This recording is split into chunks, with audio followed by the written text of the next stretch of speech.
Inspirational Creatives, episode 226. Welcome to Inspirational Creatives. I'm your host, Rob Lawrence. Join me every Friday as I chat with successful artists, producers, and creative entrepreneurs who share powerful stories and strategies. They can help you to create the life that you want. Listen each week as these inspirational creatives show you how to take your creativity to the next level. You'll learn how to create a sustainable business that inspires others and gives you the financial freedom and lifestyle that you want. Thanks for listening. Make sure you sign up at inspirationalcreatives.com to get free exclusive bonus material. And now, on with the show.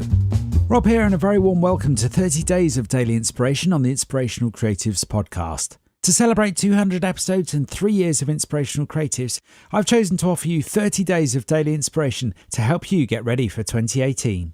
Normally, every Friday on the podcast, I share with you an interview from an expert, followed by a short action episode every Wednesday. But every day for the next 30 days, I'll be sharing with you an idea, a piece of wisdom, or a piece of inspiration that I feel will help you to take your creativity in life and business to the next level. Today, in this short action episode, I invite you to grow a thriving community around your creative work. In episode 220, we explored surrounding yourself with positive people, and in episode 223, we explored meeting people in person. Today, I would like to share with you the wisdom of Harmony Eichsteadt, who I had the pleasure of interviewing in my own home as she was on her travels. At the time, she was working with the Good Life Project's Jonathan Fields, somebody you may have heard of. However, in this short episode of 30 Days of Daily Inspiration, I would like to invite you to consider building an audience, a community, or a following around your creative work or business in a way that supports you and them equally. Back in episode 134 of the Inspirational Creatives podcast, I asked Harmony what she felt was at the core of a thriving community. This is what she had to say. So I think of a community like a net. And the stronger a net is, the more knots there are between the more pieces of string. So you could have a community where there's a few people, but they mostly all know one person. And if that person goes, or, if there's one string and it gets cut in a net, everything falls out, right? So the more interconnected a community is, the stronger it is.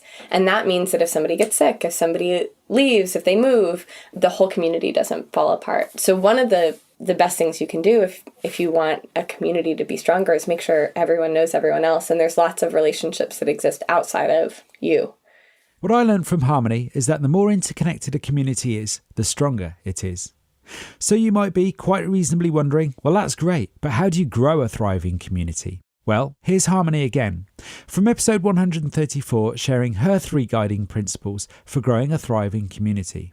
So there's a lot of things that you could do, and there's lots of places to find advice, and it's great to research that stuff. But I think for me, it's most important to have a good set of framework to come from. So I'll share the 3 sort of guiding principles that I share with folks around building community.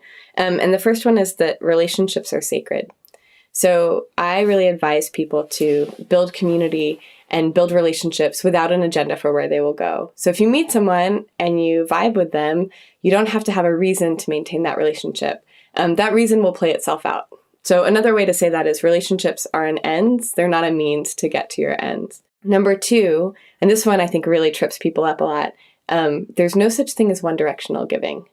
So another way you could say that is, everyone is both the giver and receiver, or nobody is. So we all have had the experience where someone really needs help, we get to make a difference for them, and we feel like just this profound joy and satisfaction and purpose for having helped them. But the only reason that we have that experience is because someone let us have it by letting us help them. So it's sort of like who's really giving and who's really receiving. And either everyone feels like that. Everyone feels like they got to contribute and be contributed to, or nobody does. And if everyone's feeling like they're not getting anything out of it, that's not community. Like, those aren't good relationships. That's terrible. And we forget this because we ask people to, share something on social media, to donate money to something, to help out with our kids, right? And we forget that maybe there's actually a source of joy for them in contributing that. Relationships are sacred. You don't have to have a reason to maintain a relationship. And also, there's no such thing as one-directional giving. What harmony means by that is that everyone is a giver or a receiver. In episode 134, Harmony also shared with me this interpretation of a fable to express her third and final tip for growing a thriving community. Number 3 is an idea that I call let them eat bread. So it comes from the fable, The Little Red Hen, which briefly, the story of the little red hen is that the little red hen finds some wheat and goes to the other animals and says, "Who will help me cut the wheat?" And it's like, "Not I," said the fox, "not I," said the bear, on and on. So the little red hen does it herself. Then she says, "Who will help me grind the wheat?" "Not I," said the fox, "not I," said the bear. And this goes on, right, at every stage. Who will help me knead the dough? Who will help me bake the bread? Until who will help me eat the bread? And then all the animals say, I'll help you eat it.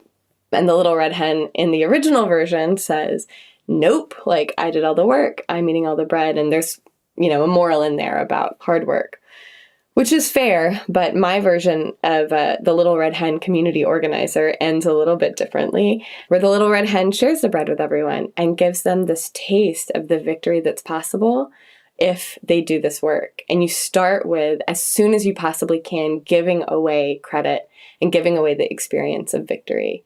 So the minute somebody does a tiny, tiny action for you, shares something on social media, likes a photo, give them credit for the success of anything that gets accomplished. Let them know that they were part of it, and don't make them jump through hoops before they get to have that feeling of having contributed.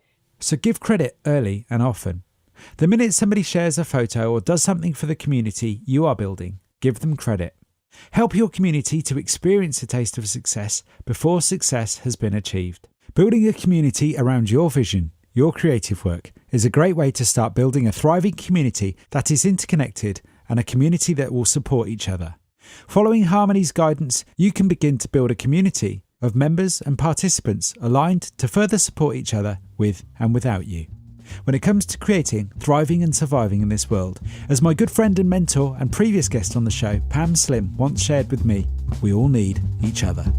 I'd love to hear your thoughts on Harmony's tips today, so drop me an email at rob@inspirationalcreatives.com and join me again tomorrow for another day of daily inspiration. Thanks for listening. Nothing beats the stories and advice of an expert to help you raise your creative game. I would love to know what you thought about today's episode, so don't forget to subscribe in iTunes, where you can rate and review the show. If you like this episode, I invite you to share it on Facebook or Twitter with the one person you know who will benefit from the wisdom shared here today. You can find the show notes on inspirationalcreatives.com/podcast. If you have a burning question or a great idea for a guest, head on over to inspirationalcreatives.com/contact, where you can connect with me there.